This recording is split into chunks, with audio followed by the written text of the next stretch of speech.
और एक बार भगवान अपने प्रिय मित्र पांडवों से मिलने के लिए कहां गए? इंद्रप्रस्थ आए। वर्तमान दिल्ली, जिसे दिल्ली कहते हैं आप, प्राचीन नाम उसका इंद्रप्रस्थ है।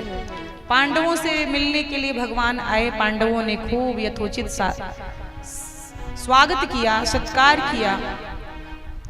भगवान अर्जुन से कहते हैं चलो कहीं घूम कर आए। यमुना पार घूमने चले तो रथ पर बैठकर भगवान चले हैं अर्जुन के संग।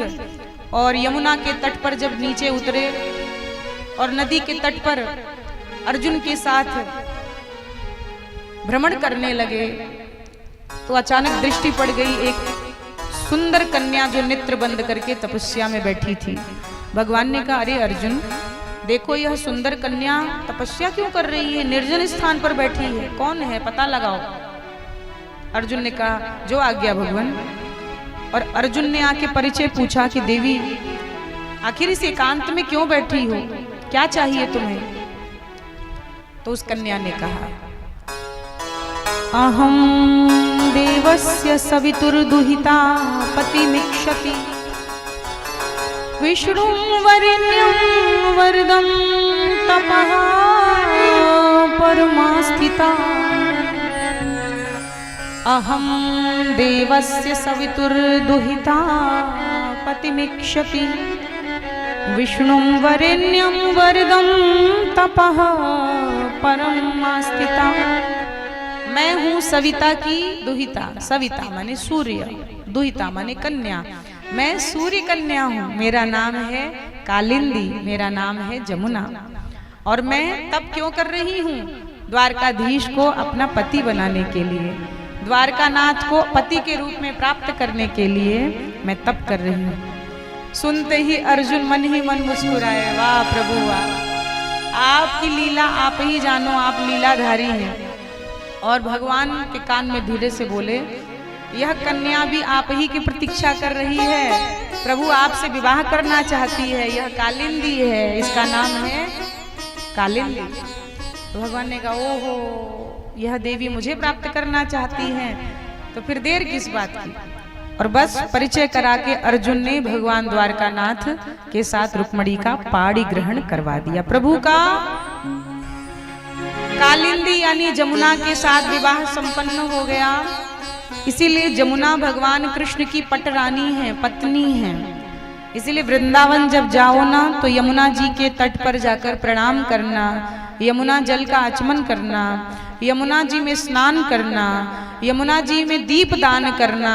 भैया कार्तिक माह हो, एकादशी हो, द्वादशी हो, पूर्णिमा हो तो यमुना जी का पूजन करना चाहिए, दीप दान करना चाहिए। कृष्ण भक्ति प्राप्त करनी है, कृष्ण प्रेम प्राप्त करना है तो यमुना जी को प्रसन्न करें, यमुना जी को दीप दान करें। बोलो यमुने रस रानी की, द्वारकानाथ भगवान की जय जय श्री राम। तो भगवान का कालिंदी के साथ विवाह हुआ और भगवान के इसी प्रकार से विवाह संपन्न हो रहे हैं। अवंती उज्जैन देश के राजा हैं विंद और अरविंद, और इनकी एक बहन थी जिनका नाम था मित्रवृंदा।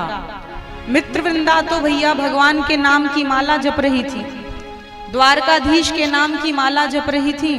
और जब स्वयंवर में सभी बड़े बड़े राजकुमार आए मित्रवृंदा से विवाह करने के लिए तो भगवान द्वारकानाथ का भी आगमन हुआ। द्वारकाधीश को देखते ही मित्रवृंदा का हृदय प्रेम से भर गया और भैया सुंदर वरमाला हाथ में माला लेकर मित्रवृंदा ने द्वारकानाथ के गले में वरमाला पहना दी। बोलो द्वारकानाथ भगवान की। और इस प्रकार से पाणी ग्रहण हो गया। मित्रवृंदा के साथ भगवान का विवाह हुआ। एक विवाह भगवान का सत्या देवी से हुआ और कौशल नरेश महाराज नग्नजीत की एक कन्या थी, उनके साथ भगवान का विवाह होता है सत्या देवी के साथ। मेरे प्रभु का एक विवाह हुआ है भद्रा के साथ। और भगवान ने एक बार तो लक्ष्मणा मत्स्य भेदन करके, बंधुओं भगवान ने मत्स्य भेदन किया है। कथा ऐसी आती है कि ऊपर चक्र में घूमती हुई मछली का प्रतिबिंब देखकर भगवान ने मत्स्य भेदन किया और इस तरह से भगवान का विवाह लक्ष्मणा के साथ 8वां विवाह संपन्न हुआ। बोली द्वारकानाथ भगवान की। भगवान का 8 मुख्य विवाह हो गया और इसके पश्चात भगवान के 16,100 विवाह और संपन्न हुए। वह किस प्रकार हुए, आइए इस पावन कथा को भी हम ध्यान से सुने। बंधुओं, प्राग ज्योतिषपुर का राजा था भौमासुर। यह नरकासुर था, लेकिन भौमासुर इसलिए कहा जाता था कि यह भूमिपुत्र था, तो भूमिपुत्र होने के कारण इसका नाम पड़ गया भौमासुर।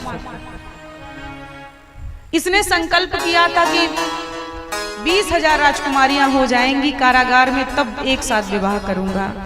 जिस देश के राजा पर आक्रमण करता उस राज्य को जीतकर उस राजा को बंदी बना लेता था और उनकी बहन बेटियों को, उनकी रानियों को अपने कारागार में कैद करता था। इस तरह करते करते इस पापी का पाप का घड़ा भर गया।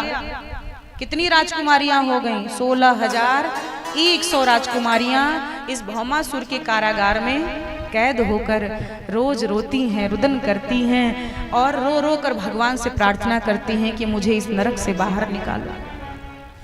जब व्यक्ति के पाप का घड़ा भर जाता है तो एक दिन फूटता जरूर है और व्यक्ति अपने कर्मों का फल पाता जरूर है। इसीलिए कर्म हमारा बहुत सावधानी से किया जाना चाहिए। अब तो सत्यभामा को साथ लेकर गरुड़ पर बैठकर भगवान जब ज्योतिषपुर पहुंचे हैं, नगर में प्रवेश किया तो वहां नगर रक्षक से भेंट हो गई। नगर का रक्षक था मुरदैत्य।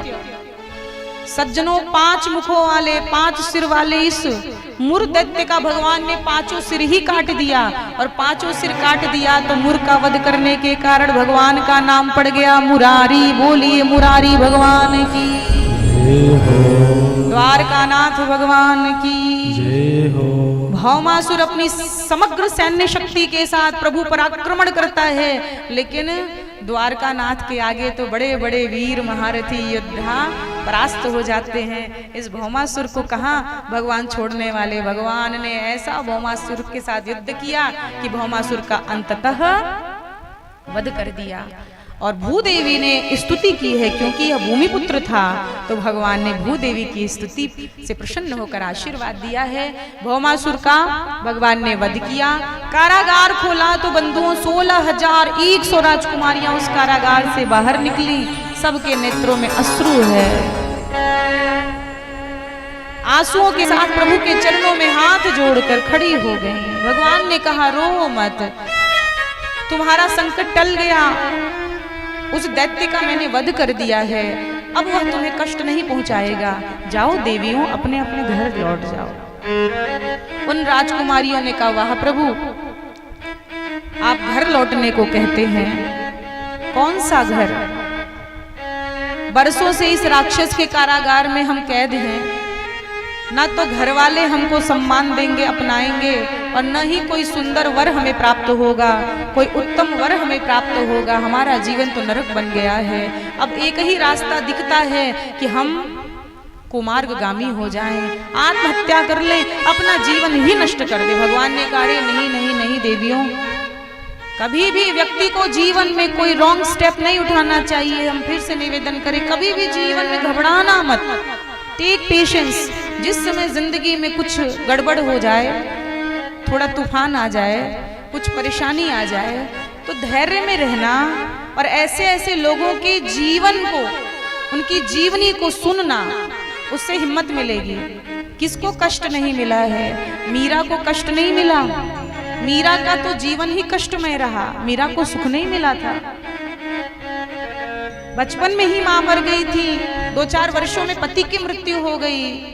अपने ही घर का ससुर बार बार उनके चरित्र पर उंगली उठाता है, कलंक लगाता है। मीरा को विष पिलाया गया। मीरा का जीवन कोई सुखमय था? सुखमय नहीं था। हमारी भगवती जननी जानकी का जीवन कोई सुखमय था? बताइए, वो तो जगत जननी थी। अरे उनका चरण भी भूमि पर पड़ जाता था तो इतनी सुकुमारी थी कि उनके चरणों में छाले पड़ जाते थे। विवाह के बाद जब जानकी जी ससुराल आई अवध में, तो कौशल्या माता ने डोली से पालकी से उतरने के लिए उनके मार्ग में पुष्प बिछा दिए, गुलाब की पंखुड़ियां बिछा दी। जानकी जी ने जैसे ही नीचे पांव रखा गुलाब की पंखुड़ियों पर, तो छाले पड़ गए। माता कौशल्या ने देखा जबकि बहू रानी के चरणों में छाले पड़े हैं, बेटी ये कैसे हो गया?